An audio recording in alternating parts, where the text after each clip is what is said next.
మీ car EMI కట్టలేకపోతున్నారా? మీ car EMI మేము కడతాం. ఈ నెంబర్కి కాల్ చేయండి. నమస్తే, వెల్కమ్ టు సుమన్ టీవీ. నేను మీ సంజయ్. ఈరోజు మనతో పాటు ఉన్నారు motivational speaker and life coach Vidya గారు. మేమంతో మాట్లాడి కొన్ని విషయాలు తెలుసుకుందాం. నమస్తే అండి. నమస్కారం సంజయ్ గారు.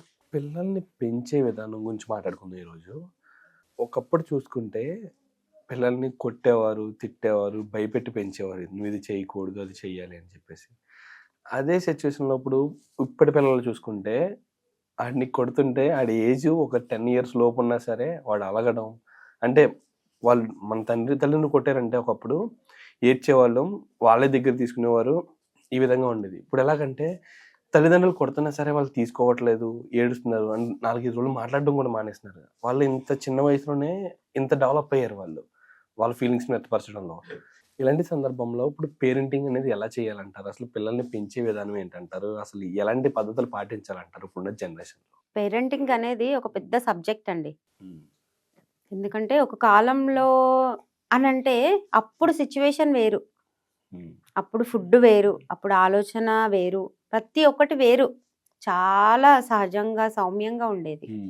కొట్టినా కూడా పిల్లలకి ఆ అవగాహన ఉండేది, మా తల్లిదండ్రులు కదా అనేది ఒకటి ఉండేది. లేదు అది కొట్టినా కూడా ఓకే నేను తప్పు చేశాను అందుకే ఇలా జరిగింది కదా అని లైట్ తీసుకొని మళ్ళీ మంచిగా ఉండేవాళ్ళు. ఆ కోపాలు తాపాలు లోపల ఉండేవి కావు. కానీ ఈ రోజులలో ఎలా అయిపోయిందంటే చిన్న చిన్న పిల్లలకు కూడా ఇగో అడ్డొస్తుంది. చిన్న వయసు అండి వాళ్ళది. కోపం, మంచి ఏంటో తెలియదు, చెడు ఏంటో తెలియదు. అలాంటి సమయంలో కూడా తల్లిదండ్రుల మీద కోపం చేస్తున్నారు. ఎస్, కోపం, బాధ, ఫ్రస్ట్రేషన్ ఇవన్నీ స్టార్ట్ అయిపోయినాయి. ఎందుకు అనంటే ఫస్ట్ అయితే పిల్లలు అనే దాన్ని పక్కన పెడితే ఇప్పుడు ఫుడ్డా, ఇప్పుడు మైండ్ సెట్టా, ఇప్పుడు స్టడీసా, ఇవన్నీ పక్కన పెడితే పేరెంటింగ్ గురించి మనం మాట్లాడుకుంటున్నాం కాబట్టి పేరెంట్స్ అనే వాళ్ళకి పేషెన్స్ ఎక్కువ ఉండాలండి. పేరెంట్స్ అనే వాళ్ళకి పేషెన్స్ ఎక్కువ ఉండాలి. పేరెంట్స్ అయినంత మాత్రాన ఏది చేసే అవసరం లేదు. వాళ్ళు నేను ఏదైనా చేయొచ్చు అనుకుంటారు. వాళ్ళు పిల్లలకు కొట్టొచ్చు, తిట్టొచ్చు, ఏదైనా చేయొచ్చు అనుకుంటారు. కానీ పేరెంట్స్ అనేవాళ్ళు పిల్లల కంటే చాలా పొలైట్గా మాట్లాడాల్సి వస్తుంది, పొలైట్గా డీల్ చేయాల్సి వస్తుంది. వాళ్ళ ఏజ్ ఎలా ఉందో మనం అలా ఉండి మాట్లాడాల్సి వస్తుంది.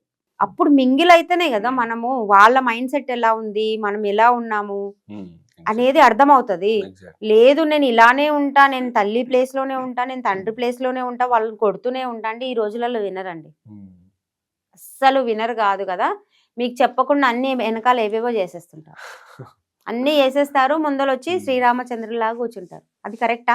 దాస్తున్నారు కదండి మన దగ్గర. ఎలా కరెక్ట్ అవుతుంది? వాళ్ళు చేసిన తప్పో మంచి అన్నది తెలుసుకోకుండానే అది మన దగ్గర దాస్తున్నారు వాళ్ళు. అది అలాంటప్పుడు మనం ఒకరిది చూస్తున్నాం, ఒకరిది వింటున్నాం అంటే మన ఇంట్లో కూడా అది జరగవచ్చు కదా, మన ఇంట్లో పిల్లలు కూడా ఇలా చేయొచ్చు కదా అని ఒకసారి ఆలోచించాలి. మనం ఆలోచించినప్పుడు మనం ఎప్పుడైతే వాళ్ళతోని హ్యాపీగా ఒక బాండింగ్ మనం ఏర్పరచుకుంటామో, ఆ ఫ్రెండ్షిప్ కావచ్చు, ఆ కమ్యూనికేషన్ కావచ్చు, అప్పుడు వాళ్ళన్నీ చెప్తారండి. పిల్లలు చాలా బాగుంటారు. నిజం చెప్పాలంటే మనకు పెంచేది రావాలి, మనకి ఎలా పెంచాలి, ఎలా మాట్లాడాలి, ఎలా వాళ్ళకి చూసుకోవాలి, ఏజ్ అయినా కావచ్చు కాక. ఇప్పుడు 1 year పిల్లలతో ఉన్నామంటే 1 year పిల్లలు ఎలా ఉంటారో మనం అలానే కావాలి, అలానే గెంతాలి, అలానే ఆడుకోవాలి, అలానే అన్ని చేస్తేనే వాళ్ళు మనకు మింగిల్ అవుతారు. మన దగ్గర అన్ని పంచుకుంటారంటారు అప్పుడు. అంతే కదా. ఇప్పుడు మనం తిట్టామనుకోండి ఏదైనా చేస్తే మళ్ళీ ఇంకోసారి చేస్తారా? మనకు ఓపిక రావాలి, మన ప్రేమతో చెప్పాలి, ఇలా కాదు ఇలా, ఒకటి కాదు 10 సార్లు. పెద్దవాళ్ళమే తప్పులు చేస్తామండి, పెద్దవాళ్ళకే కోపం వస్తుందండి, పెద్దవాళ్ళకే అసలు అవగాహన ఉండదు ఒక్కొక్కసారి ఎవరి ముందర ఏం మాట్లాడాలి, ఏం చేయాలి, ఎలా ఉండాలి అనేది. పిల్లలు నేర్చుకుంటున్నారు కదండి. ఇప్పుడు నడక ఎలా నేర్చుకుంటారో ఇది కూడా అలానే నేర్చుకుంటారు. కానీ పేరెంట్స్ కి ఆ ఓపిక ఉండాలి. ఇప్పుడు పిల్లలు అలా చేశారు కదా, నాకు కోపం వచ్చేసింది, నేను మాట్లాడా, మీరు అన్నారు 4-5 రోజులు మాట్లాడకుండా ఉంటారు. ఎందుకండి అలా ఉండాలి?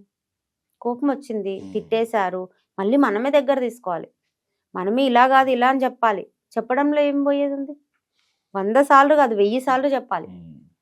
పేరెంటింగ్ ఫస్ట్ అయితే పేరెంట్స్ అనే వాళ్ళు ఫస్ట్ వాళ్ళు డిసిషన్ తీసుకుంటున్నారు, మేము పిల్లల్ని కనాలి అన్నప్పుడు వాళ్ళు ఫస్ట్ ప్రాక్టీస్ చేసుకోవాలి. పేరెంటింగ్ క్లాసెస్ తీసుకోవాలి. ఈ రోజులలో చాలా ఇస్తున్నాం పేరెంటింగ్ క్లాసెస్.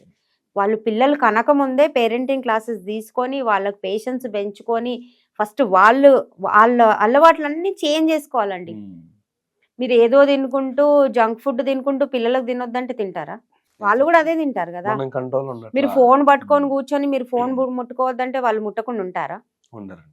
వాళ్ళు మీరు ఎవరితో మాట్లాడుతూ టైం వేస్ట్ చేసుకుంటూ మీరు టైం వేస్ట్ చేయొద్దు చదువుకోండి అంటే చదువుతారా? మనం పిల్లలకు సింపుల్ అండి. మనం చెప్పడం కాదు, మనం ఎలా ఉన్నామో మనం యాక్షన్ లో ఎలా ఉంటే పిల్లలు అది చూసి నేర్చుకుంటారు. ఇప్పుడు లాంగ్వేజ్ కూడా అంతే కదండి. అవునండి. మనం మాట్లాడుతూ మనం సైగలు చేస్తూ అది ఇది చెప్తుంటే వాళ్ళు సహజంగా నేర్చుకుంటారు. సో ప్రతి ఒక్కటి అంతే ఈజీ, కానీ మనకు పేషెన్స్ ఉండాలి. ఎగ్జాక్ట్లీ. మనం లేదు నేను correct తల్లి కదా, నేను అరిచేస్తా, తల్లి కదా నాకు రెస్పెక్ట్ కావాలి అని అంటే వాళ్ళు ఫస్ట్ నేర్చుకోవాలి కదా. నువ్వు అన్నీ నేర్పించిన తర్వాత కూడా అలా చేసినావంటే నీ కోపంలో అర్థం ఉంది, నీ అలగడంలో అర్థం ఉంది. కానీ ఫస్టే నువ్వు చిన్న చిన్న పిల్లల నుంచి ఒక 20 years వరకు వాళ్ళైతే చిన్న పిల్లలే కదండి. అవునండి. తల్లిదండ్రికి వాళ్ళకి పిల్లలు పుట్టినా కూడా మీకు పిల్లలే. మీరు ఎలా ఉన్నారో దాన్ని బట్టి, ఎగ్జాంపుల్ మీరు పూజ చేస్తున్నారు, వాళ్ళు డైలీ చూసి ఆ పూజ అలవాటు అవుతుంది. అవును. మీరు పూజ చేయకుండా టీవీ చూస్తూ పూజ చేయి అంటే ఎవరైనా చేస్తారా? చేస్తారండి? చేయరండి. మనం చేస్తుంటే ఎప్పుడైనా స్కిప్ అయిపోయింది, మనం బయటికి వెళ్ళే టైం వచ్చింది, ఎక్కడైనా వెళ్ళాము లేకుంటే చేయలేము, ఏదో ఏదో వచ్చింది, వాళ్ళు ఈజీగా నేను ఈరోజు చేస్తానా అని ముందుకు వస్తారు. ఎగ్జాంపుల్ ఒకటి తీసుకుంటేనే మీరు వచ్చి వర్క్ చేసుకుంటున్నారు, మీ లైఫ్ మీద మీరు ఫోకస్ పెడుతున్నారు, మీరు డబ్బులు సంపాదిస్తున్నారు, మీరు ఒకరితో మాట్లాడేది వాళ్ళు అబ్జర్వ్ చేస్తుంటారు. వాళ్ళు అబ్జర్వ్ చేసినప్పుడు ఎలా మాట్లాడాలి అనేది వాళ్ళు నేర్చుకుంటారు. మీరు ముందల ఏమండి అదండి ఇదండి మాట్లాడి వెనకాల వాడు అది ఇది అని మాట్లాడనుకో వాళ్ళు కూడా అలానే అలవాటు అవుతుంది. మళ్ళీ మీరు ఏంట్రా ఇలా అయ్యారు అని అంటే నేను చేసినావు ఈ రోజు వాడు అదే చేస్తున్నాడు. కాకపోతే మనం పేరెంటింగ్ అనేది ఫస్ట్ నేర్చుకోవాలండి. పిల్లలతో ఎలా ఉండాలి, ఎలా మాట్లాడాలి, మనం ఫ్రీ ఉన్నప్పుడే వాళ్ళు ఓపెన్ గా చెప్పగలుగుతారు. మనం ఫ్రీగా లేకుండా మనం ప్రేమ చేసేసి ఇలా చేయొద్దు అలా చేయొద్దు అంటే ఎవ్వరు వినరండి. వాళ్ళు తప్పు చేసి వచ్చినా కూడా మీకు చెప్పేలాగా మీరంతా ఫ్రెండ్షిప్ బాండ్ చేసుకోవాలి. అలా ఉంటేనే ప్రతి ఒక్కరు ధైర్యంగా ఉంటారు, మీకు మర్యాద ఇస్తారు. ఆ రెస్పెక్ట్ చాలా ఇంపార్టెంట్ కదండి. ఇప్పుడు తల్లిదండ్రులు ఎట్లా అయిపోయిందంటే వాళ్ళ రెస్పెక్ట్ మనం కాపాడుకోవాలి. ఇప్పుడు ఎగ్జాంపుల్ మీరు రెస్పెక్ట్ ఇవ్వాలంటే నేను కాపాడుకోవాలి. నేను ఎలా పడితే అలా చేసేసి మీరు రెస్పెక్ట్ ఇవ్వండి సంజయ్ అంటే మీరు ఇస్తారా? ఒకసారి, 2 సార్లు, 3వసారి, 4వసారి ఏమంటారు? పిల్లలది కూడా అంతే కదా. మనం కరెక్ట్ గా ఉండము, నాకు రెస్పెక్ట్ ఇవ్వాలి, మనం ఏదైనా సంపాదించుకోవాలి. మనం ఒక పీస్ అనేది సంపాదించుకోవాలి ఇంట్లో, మనం ఒక హ్యాపీనెస్ అనేది సంపాదించుకోవాలి. ఎలా? పెద్దలు క్రియేట్ చేయాలి. అది పెద్దలు ఒక తండ్రిలానే ఉంటే తండ్రికి రెస్పెక్ట్ ఇస్తారు. అంతే కదండి. నువ్వు బాధ్యతగా ఉండి నువ్వు చేసేటివన్నీ చేస్తున్నావు అంటే ఆటోమేటిక్ గా నీకు రెస్పెక్ట్ ఇస్తారు. నువ్వు చేసేటివి చేయక ఒకటే మాట 10 సార్లు చెప్పిపించుకుంటున్నావు అంటే ఎవరు రెస్పెక్ట్ ఇస్తారు? ఈయనింతే అంటారా లేదా? ఇప్పుడు ఎవరు క్రియేట్ చేస్తున్నారు అక్కడ? తల్లిదండ్రులే. అంతే కదా. తల్లిదండ్రి కరెక్ట్ గా ఎవరు ఏది చేయాలో అది చేసుకుంటూ పిల్లలకు అసలు ఒక్క మాట కూడా పడొద్దు వాళ్ళ చెవిలో, నెగిటివ్ అనేది పడొద్దు. వాళ్ళు ఎలా బాధ్యతగా ఉండాలంటే తల్లిదండ్రికి చూసి పిల్లలు నేర్చుకోవాలి. అది వర్క్ విషయంలో కావచ్చు, స్టడీ విషయంలో కావచ్చు, ఒక కామన్ సెన్స్ కావచ్చు, బిహేవియర్ కావచ్చు, ఎథిక్స్ కావచ్చు, ఎవ్రీథింగ్ అండి. మనం ఎక్కడో పోయి నేర్చుకోం. పిల్లలు అన్ని గంటలు స్కూల్లో ఉంటారు, కాలేజ్లో ఉంటారు, కానీ అక్కడ ఏం నేర్చుకోరండి. తల్లిదండ్రి ఇంట్లో అట్మాస్ఫియర్ ఎలా ఉంది అది చూసే నేర్చుకుంటారు. అబద్ధాలు ఆడుతున్నారా అంటే నువ్వు ఆల్రెడీ ఆడి ఉన్నావు, అబద్ధాలు ఆడి ఉన్నావు హాయిగా, వాళ్ళు అందుకే ఆడుతున్నారు. ఒక నిజం చెప్తున్నారు పిల్లలు, అది తప్పైనా కూడా అంటే తల్లిదండ్రి అంత బాగున్నారని అర్థం. అక్కడ తప్పు చెప్పినా కూడా ఎలా అండి అలా తప్పు అని అంటున్నారు మీరు అనొచ్చు. నాకు అందరితోనే తప్పు ఒప్పు 2 జరుగుతాయి. అది తప్పు వచ్చి చెప్పినప్పుడు ఓకే అవునా ఇలా జరిగిందా ఓకే, కానీ నాన్న అలా చెయ్యొద్దు, ఇలా చెయ్యొద్దమ్మా అని మనం ఓపిక తెచ్చుకొని చెప్పాలి. అంతే కదండి. మన పిల్లల కంటే ఎక్కువ ఏం లేదు. ఎందుకంటే మనం తిడుతున్నాం అనుకోండి, వాళ్ళు ఒక తప్పు దాపెట్టడానికి 100 అబద్ధాలు ఆడతారు. అది కరెక్టా? షరతులు ఎక్కడ ఉంటే ఆ రిలేషన్ అనేది సక్సెస్ఫుల్ గా ఉండదండి. అది పేరెంట్స్ చిల్డ్రనే కాదు, ఏ రిలేషన్ లో అయినా మీరు ఒక బౌండరీ అంటున్నారు, రెస్ట్రిక్షన్ అంటున్నారు, అవన్నీ పెట్టారంటే ఎక్కడ రిలేషన్ బాగుండదు. ఏ రిలేషన్ అయినా కావచ్చు కాక. ఎందుకు అనంటే మనకు నచ్చినట్టు మనం ఉండకుండా రెస్ట్రిక్షన్ పెట్టారు, ఒక బౌండరీ గీశారు అనంటే ఈ రోజు కాకుండా రేపు నీకు చెప్పకుండా చేసుకుంటూ వెళ్ళిపోతారు వాళ్ళు. అవును. అంతే కదండి. ఒక్క పూట మనం ఫుడ్కే మనం అడ్జస్ట్ కాము, ఒక డ్రెస్ వేసుకోవడానికే అడ్జస్ట్ కాము. మొత్తం లైఫ్ లాంగ్ ఎలా ఉంటది ఒక బౌండరీ గీస్తే? ఉండదు కదా. సో ఆ బౌండరీస్ గీయడం పక్కన పెట్టేసి ఆ షరతులు, నువ్వు ఇలా చేస్తేనే నేను ఇలా చేస్తాను, ఇలా చేస్తేనే వాళ్ళు మీరు ముసలోళ్ళు అయిపోతారు, వాళ్ళు పెద్దగా అయిన తర్వాత నువ్వు ఇలా చేస్తేనే నేను ఇలా చేస్తాను, ఓల్డ్ ఏజ్ హోమ్లో వేసేస్తారు. అది కరెక్టా?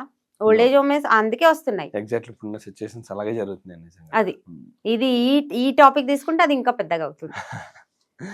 సో మనకు పేషెన్స్ రావాలండి, మనం హ్యాపీనెస్ క్రియేట్ చేయాలి, మనం పీస్ క్రియేట్ చేయాలి, ఎవ్రీథింగ్ మనం బిహేవియర్ క్రియేట్ చేయాలి. ప్రతి ఒక్కటి మనం ఎలా ఉంటే పిల్లలు అలా ఉంటారండి.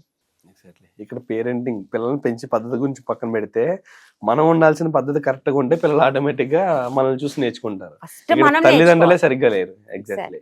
మనం నేర్చుకోవాలి, మనం నేర్చుకొని వాళ్ళకి ఎలా పెంచాలనేది కూడా నేర్చుకోవాలి. Thank you ma'am, thank you very much. Thank you so much అండి.